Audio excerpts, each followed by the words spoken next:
Hola, bon dia. En aquest vídeo s'explicarà com crear un índex de continguts en un document. El primer que s'ha d'entendre és que l'índex de contingut estarà format per totes les entrades que tu hagis decidit que siguin encapçalament 1, encapçalament 2, encapçalament 3 i així successivament. Per tant, abans de començar a fer l'índex de continguts, hem de veure si tenim algun paràgraf assignat com a estil de paràgraf encapçalament 1, encapçalament 2 o encapçalament 3.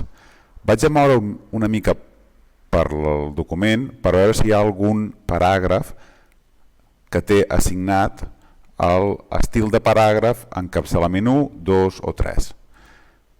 Si ara mirem a la part superior esquerra, veiem que aquest paràgraf té assignat encapçalament 3.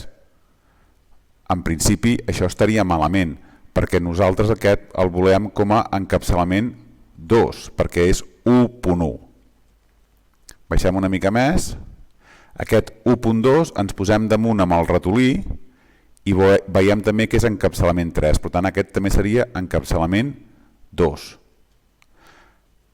Aquest d'aquí ja està correcte, perquè si fixeu, aquest té encapçalament 3.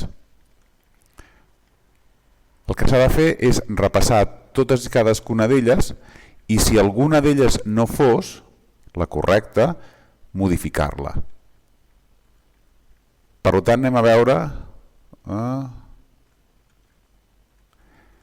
En principi tots són encapçalament 3, els de tercer nivell, i els de segon nivell són encapçalament 3 també. Per tant, aquí hauríem de clicar i canviar i dir-li encapçalament 2, aquest d'aquí.